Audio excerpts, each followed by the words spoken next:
sentient. Everything sentient is trying to communicate with everything else. So all you have to do is be the brave one who lets the other person sort of fail and come back and be sort of stable. I mean, it's not something you know or learn when you're younger. I mean, the whole reason that I really wanted to do Lost Girls and ended up spending so many years working on it was that when I was a kid, I really believed there was a book out there that was like this, that explained everything in full color, that told you not to worry, that told you everybody had similar ideas or that they weren't vastly different. Everybody wanted to be comfortable, everybody wanted to be loved, everybody wanted to be understood and valued and respected. And that went for the world of sex as well. And that all I had to do was get old enough so that I would be allowed to seek this book out. And then I would have it all down, and I wouldn't have to worry if my first few relationships were nightmarish because, well, that other person just hadn't read that book yet, but I would show it to them, and then it would be okay. Yeah, I mean, one thing with Melinda mentioned the bonobo chimps, and with relationship to, is a sexually different or more liberated society actually possible that would have a healthy attitude to sex? I mean, it strikes me, from what I know of the bonobos, these incredibly amiable and agreeable chimps, they have sexual relationships as a way of saying hello, which kind of sounds great, but it would be difficult to do that and keep up kind of productivity in an industrial society. So I suspect that this has got a lot to do with it. That would kind of take up a lot of time, wouldn't it? It's in business is the opposite end of pleasure, isn't it? I mean, sort of really sort of completely obsessed business people. They wake up in the morning, they do business till they go to bed at night. Pleasure is something for people who haven't got something better to do.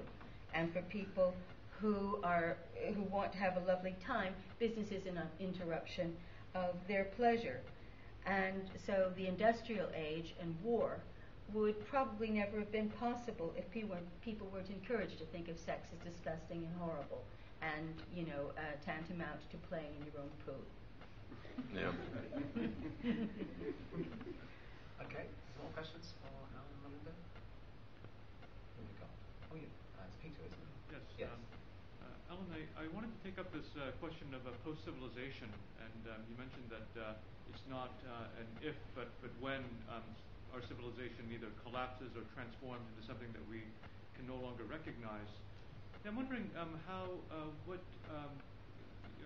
you, in a sense, approach this, whether intellectually or emotionally. I mean, are there certain periods of history that you wind up studying in order to map out what might happen, or have you taken up gardening, just to just to prepare for the future in which we'll probably be a lot hungrier and probably have a lot more time for saying hello to each other. That's true.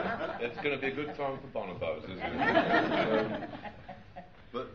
Well, I suppose that I mean, a number of the futurologists interest me. I mean, I was very impressed with Alvin, or should I say Heidi Toffler. I believe it came out that Heidi Toffler was actually doing a lot of the intellectual work. Not to take away from Alvin Toffler's contribution, but I thought that his idea of waves of culture had a lot to recommend it, where he was talking about how initially we have a kind of a hunter-gatherer culture. That is our basic state, that is our default position.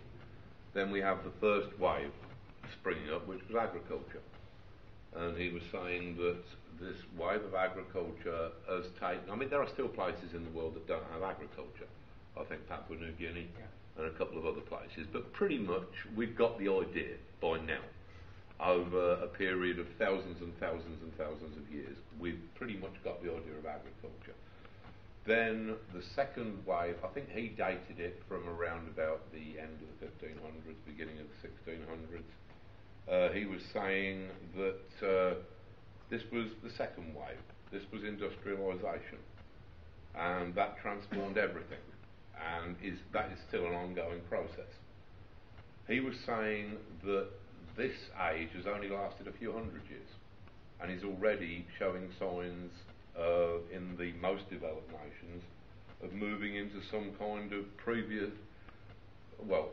some sort of currently unknown post-industrial phase. We'll probably have a better name for it rather than just post-industrial when we've seen how it turns out.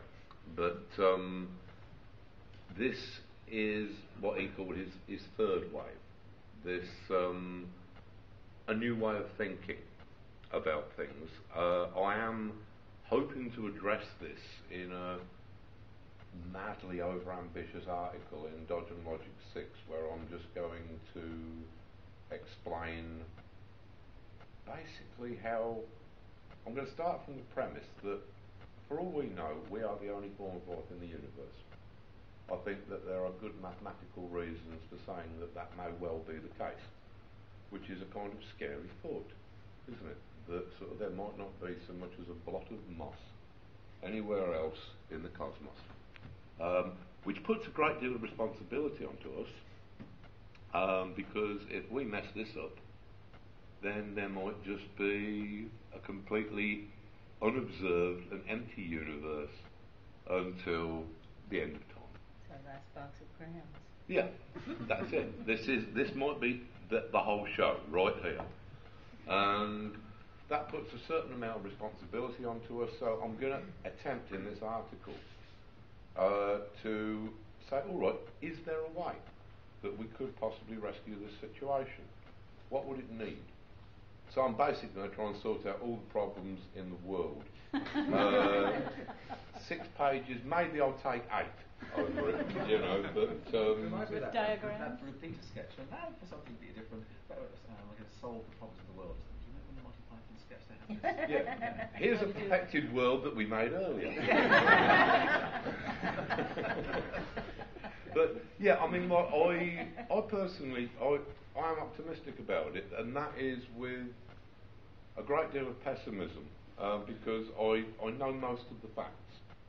And look, there's a little thing that's come to me from Jerusalem. I don't know if it's of any help to you, but one of the things when I was growing up, when I realised that people were going to die, and that eventually that included me, that was awful news. That really upset me. Then you get over that. And then when I'd got children of my own, I started to think about nuclear war and what that would mean. That if there was a nuclear war which actually wiped out the species, then every struggle, every childbirth, every selfless decision made in the history of the species would be for absolutely nothing. And that was unendurable. The thought that all of that toil, all of that love, all of that hate, all of that energy, just gone. Nobody would even know that we were here. And then I thought, well, but what if there isn't a nuclear war? What if we somehow get through that, and we somehow get through the environmental crisis? Then in about a few billion years, the sun goes nova, doesn't it? I mean, it expands to a red giant. All the inner planets get swollen up. So, but maybe we could get away. Yeah. Maybe we could go somewhere else, or like Eric Drexler suggested, pruning the sun, which is a spectacularly mad idea. I'm all for it. But assuming that something like that happens, we get away to somewhere else in the universe. The universe hasn't got that long.